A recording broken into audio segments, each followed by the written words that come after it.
একটু লালপরিকে আটকে দাও তো। Hello guys, welcome back to my channel প্রতি মিটিং। আর একটা নিউ ব্লগ নিয়ে চলে এসেতে হবে। সাইকেলটা নিয়ে যাওয়াই যায়। আমি এখন নতুন বাড়ি যাচ্ছি আর আমার সঙ্গ হয়েছে এই যে লালপরি, দেখতেই পাচ্ছ। এখন 5টা বাজে আর আমি এখন সাইকেল করে যাব নতুন বাড়ি। তো চলো দেখতে থাকো, চলো।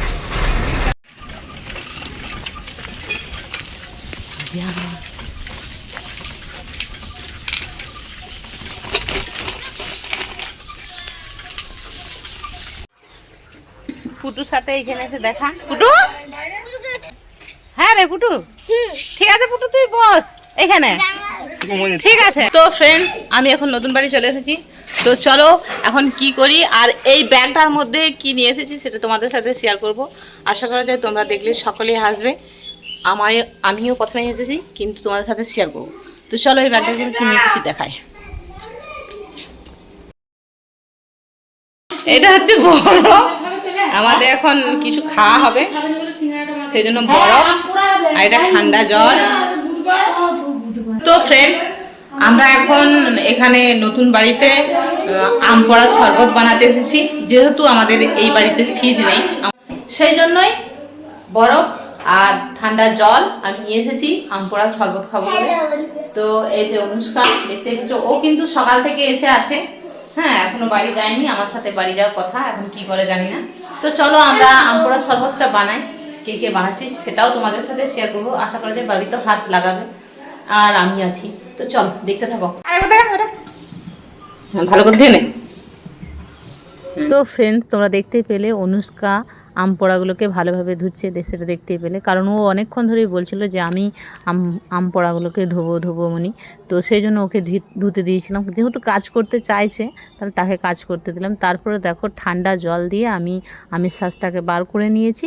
আর তারপরে এখানে বললাম না বাবিও কাজে লাগবে, এই যে দেখো বাবি এখন চিনি দিচ্ছে আর আমি কাঁচা লঙ্কাটাকে কুচি করে দিচ্ছি।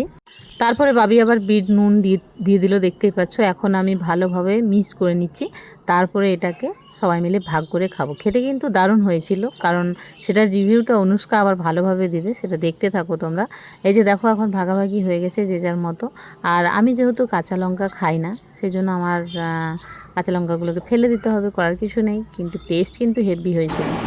অনু কেমন লাগছে?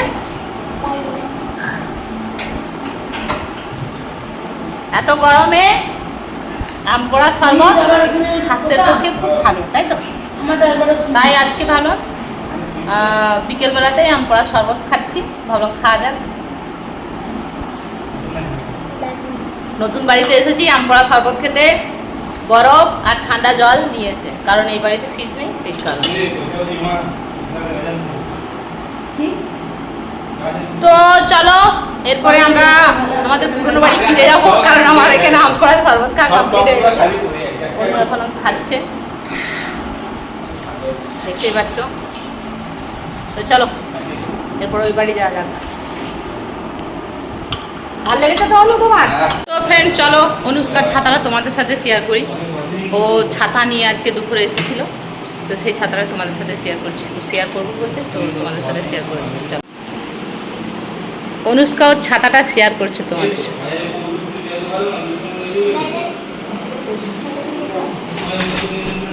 ও এটা কি করে হলো? ওই দিকটা কি করে হয়ে গেল? ওর ছাতাটা তোমরা দেখো শুধু।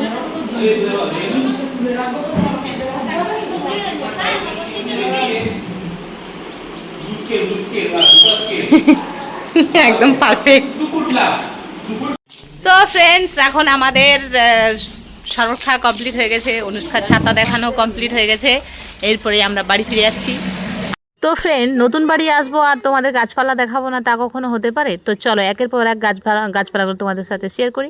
এই যে দেখতেই পাচ্ছ সাদা গোলাপ ফুলের গাছ, কি সুন্দর ফুল ফুটে আছে, দারুণ দেখাচ্ছে।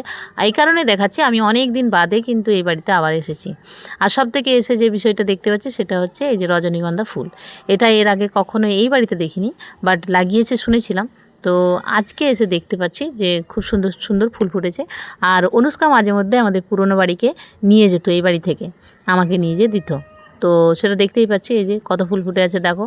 তো এর আগেও বড় বৌদি বলছিল যে অনেকগুলো শীষ হয়েছিল রজনীগন্ধা ফুলের, বাট সেগুলো ফুল ফোটা কমপ্লিট হয়ে গেছে, তো কেটে ফেলে দিয়েছে। তো খুব সুন্দর লাগছে। তারপরে দেখতে পাচ্ছ স্ট্রবেরি গাছগুলোকে দেখায়, কারণ এগুলো অনেক বড় হয়ে গেছে আর অনেক গাছ হয়েছে, প্রচুর গাছ। আগে হয়তো তোমাদের সাথে শেয়ার করেছিলাম ছোট ছোট গাছ, কিন্তু এখন এসে আমি যেটা দেখছি প্রচুর বড় বড় গাছ হয়ে গেছে, মানে ঝাপঝুপা হয়েছে। আর এখানে এসে যেটা আরেকটা ইম্পর্টেন্ট বিষয়, সেটা হচ্ছে স্ট্রবেরি ফুল দেখতে পাচ্ছি। তো আমার তো খুব দেখে ভালো লাগছে, কিন্তু আমি স্ট্রবেরি খাই না, এটা হচ্ছে সবথেকে বড় বিষয়। কিন্তু আমার খুব ভালো লাগছে দেখে, আমি খুব আনন্দিত হচ্ছি যে যাই হোক স্ট্রবেরি ফুল ফুটেছে, তার মানে স্ট্রবেরি ফল ধরবে। তো খুবই ভালো বিষয়, বাবি খেতে পছন্দ করে, বাবি খাবে। তো চলো তারপরে তোমাদের সাথে আরেকটা গাছ শেয়ার করি। তো সেই গাছটাও লাগিয়েছে, অনেক দিনই লাগানো আছে। তো এটা দেখো, এই গাছটা হচ্ছে আদা গাছ। তো আদাগুলো পুরো বৃষ্টির কারণে মাটি, মানে মাটিটা চলে গেছে, তো আদাগুলো উপরে বেরিয়ে গেছে, দেখতেই পাচ্ছ, খুব সুন্দর দেখতে লাগছে। তো এটাও ভাবলাম একটু তোমাদের সাথে শেয়ার করে দিই, তো সেই জন্যই শেয়ার করা। তো কত আদা ধরেছে তোমরা তো দেখতেই পাচ্ছ। তো মাটিতে লাগাইনি, বস্তার মধ্যে মাটি দিয়ে তারপরে লাগানো হয়েছিল, আর বৃষ্টির কারণে পুরো মাটিটা ধুয়ে নিয়ে চলে গেছে। তো সেই কারণে আদাগুলো উপরে বেরিয়ে চলে এসেছে, সেই জন্য দেখতেও পাওয়া যাচ্ছে। তারপরে বাবি আমাকে বললো স্ট্রবেরি ফল ধরেছে, তুই দেখেছিস? আমি বলি না, শুধু ফুলগুলো তুলে নিয়ে এসেছি। তারপরে বলছে চল দেখবি, চল তোকে দেখাচ্ছি। তারপর আমি এই যে স্ট্রবেরি ফলগুলো দেখে তো আমি খুব আনন্দিত। আমি তুই ফলগুলো যখন পাকবে তুই তখন খাবি। তো এই বললাম বাবিকে। তারপর ওখান থেকে এরপরে বাড়ি ফেরার পালা। তো চলো এরপরে বাড়ি ফিরে যাই, যে যার মতো কাজ করছে, আর আমিও বাড়ি ফিরে যেতে হবে আমাকেও। তো ওকে, ওই যে ফুলগুলো ফুলগুলো লাউ গাছ, ফুলগুলো কোলা গাছের তলা